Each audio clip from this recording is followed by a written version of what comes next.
2022 সালে নাবালিকাকে কিন্তু এই মাঠেই কিন্তু মদ্যপান করিয়েছিলেন অভিযুক্ত। এরকম বোজো গোয়ালের তার বন্ধু বান্ধব তারা কিন্তু এইখানে কিন্তু পার্টির বোজো গোয়ালের জন্মদিনের পার্টিতে কিন্তু এনেছিলেন নাবালিকাকে। তার কিন্তু সেখানে কিন্তু এই মাঠে কিন্তু মদ্যপান করেছেন রাতে। তারপর কিন্তু মাঠে মদ্যপান করার পরে কিন্তু তার ঘরে নিয়ে যান, ঘরে নিয়ে কিন্তু একাধিক ধর্ষণ করেন এরকমই নাবালিকাকে। তারপর ধর্ষণ করার পর সেই নাবালিকাকে কিন্তু তার বাড়িতে দিয়ে আসেন সেই যুবক। তারপর সেই যুবককে কিন্তু বাড়িতে দেওয়ার পরে কিন্তু যেটা জানা যায় সেই নাবালিকা রাতে তিনি মারা যাওয়ার পরে কিন্তু তাকে কিন্তু পাশেই কিন্তু শ্মশানে কিন্তু তাকে দাহ করা হয়। তারপর কিন্তু খবরের শিরোনামে চলে আসে এই হাঁসখালিতে। তারপর যেটা জানা গেছে যে 2022 সালে কিন্তু নাবালিকাকে এই মাঠে কিন্তু মদ্যপান করে তাকে কিন্তু একাধিকভাবে ধর্ষণ করেছিলেন তার বন্ধু, তার এরকমই জানা গেছে।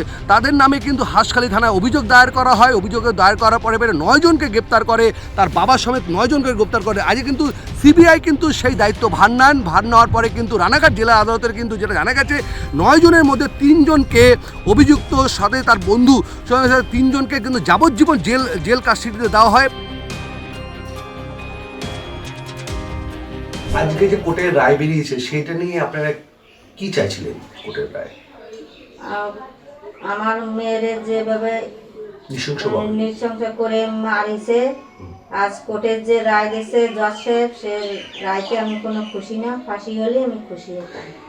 এই যে মেন অভিযুক্ত সমেত তার বন্ধুর সমেত 3 জনকে যাবজ্জীবন জেল ও আরো 6 জনকে 4 বছরের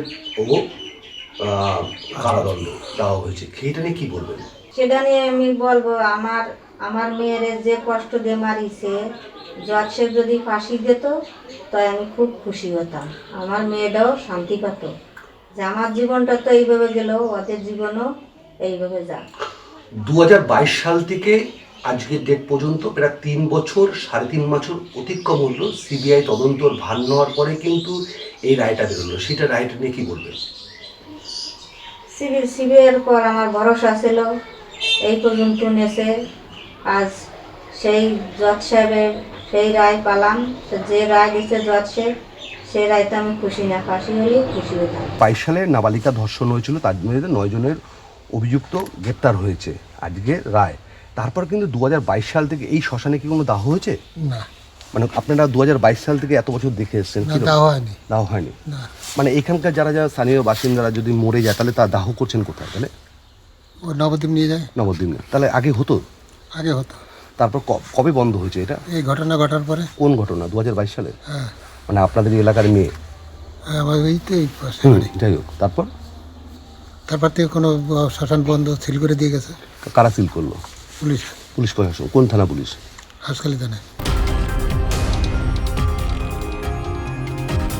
আজ রানাঘাট জেলা আদালতের মধ্যে তাকে প্রায় 9 জনের মধ্যে 3 জনকে যাবজ্জীবন জেল ও 6 জনকে প্রায় 4 বছরের জেল কাস্টডি ও 5 জনের জেল 5 বছরের জেল কাস্টডি জানা গেছে। এখনও কিন্তু এলাকায় থমথমে রয়েছে ঘটনাস্থলে, কিন্তু হাঁসখালি থানার পুলিশ কিন্তু ঘটনাস্থলে রয়েছেন। কিন্তু ওদের থেকে বিশ্বজিৎ আর প্লাস নিউজ।